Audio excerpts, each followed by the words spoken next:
You don't walk out like that. Move the back. Boy! Yeah, let Pearson go. Let Pearson go. What is wrong with you? Okay. What is wrong with you? You stupid mother. You don't walk out like that. Move the back.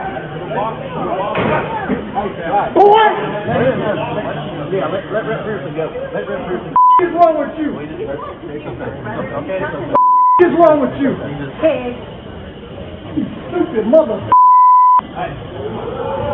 You don't walk out like that. Alright, so what we just witnessed was a blow up by the Tennessee State Representative Justin Pearson on the heels of Tennessee redrawing some lines covering districts in the Memphis area, dividing the city into 3 districts when it was previously just one. It pretty much lumped in a predominantly black city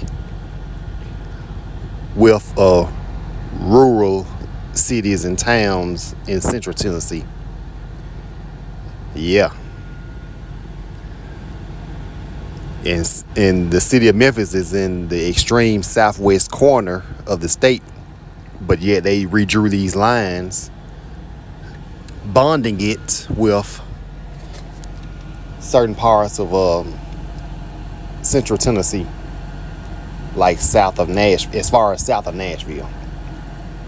And these are pretty much Republican-leaning, right-leaning towns and areas.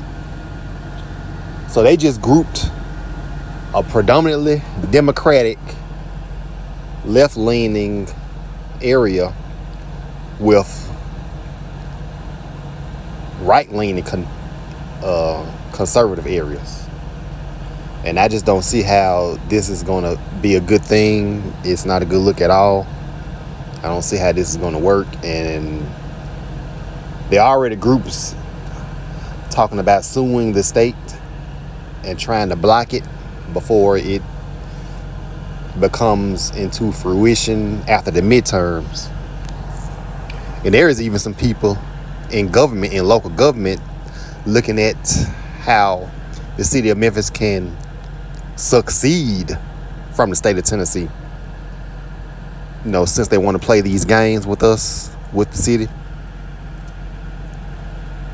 And a city that already has a contentious relationship with the rest of Tennessee, because it is, after all, the last municipality to receive funding. It seems like East Tennessee, which includes Chattanooga and Knoxville, and then you have Middle Tennessee, which of course includes Nashville, and you got Murfreesboro, and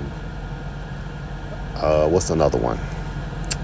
Clarksville, Tennessee. Yeah, those areas seem to get funding before West Tennessee does. West Tennessee and the Memphis area. So they treat us like a stepchild pretty much, and that's part of why there's been a contentious relationship with the rest of the state. But yeah, dividing the city up into 3 districts. I mean, so now it's these 2 guys. They're musicians. They play the guitar together, and they live across the street from one another. And they were previously of the same district, but now, since these lines have been redrawn, they're both a part of different districts, despite being just across the street from one another. It's wild. They really showing out with this one. So I'm hoping that these groups are successful in suing the state and blocking this whole thing, because it's unconstitutional anyway. That's what the whole Voting Rights Act of 1965 was about. They had to prove that when they redrew lines, they had to prove that it wasn't racially motivated. And if it was, it would be people could have been sued, which was the case back then. But now they're saying, experts are saying that that's less likely to happen nowadays. It's unclear how or why. Like, what has changed since 1965? Because now, the whole voting rights thing it doesn't carry as much weight, it seems like. So that's why there's a lot of talk about Memphis succeeding from Tennessee. And I can understand why. I mean, it's crazy for them to be trying to play these games like this. Then I think somebody in the House of Representatives or state government gonna say Tennessee is a Republican state and it should reflect that. In other words, saying that the Memphis area, which is mostly Democratic, it needs to reflect the makeup of the rest of the state. That's pretty much what the guy is saying. But so why change it now after 70 years? You know, that means black people are going to have less representation, and they're not going to be able to vote for who they feel is going to tend to their best interest. I mean, the people who gonna be over the district now, over these districts now, are going to be listening to the people in these rural areas, whom have been lumped in with, historically Democratic areas. And it's just not a good look. It's just not a good thing. It's not. We're gonna see what happens. We're gonna see what happens as far as litigation processes go. Yeah. But yeah, Justin Pearson, he showed enough frustration, for his ancestors,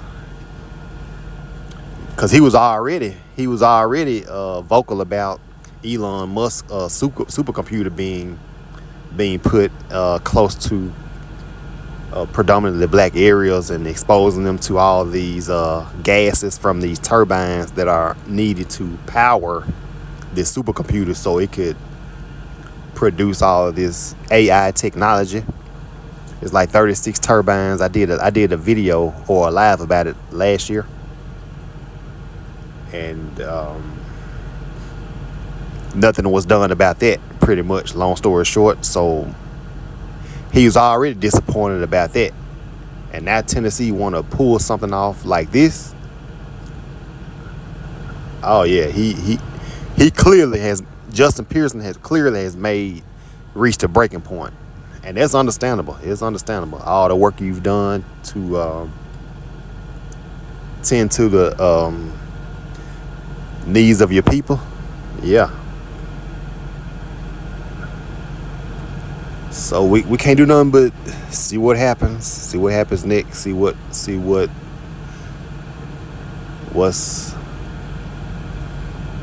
next, But yeah, that's that on that. It is what it is. So I want to thank you for watching.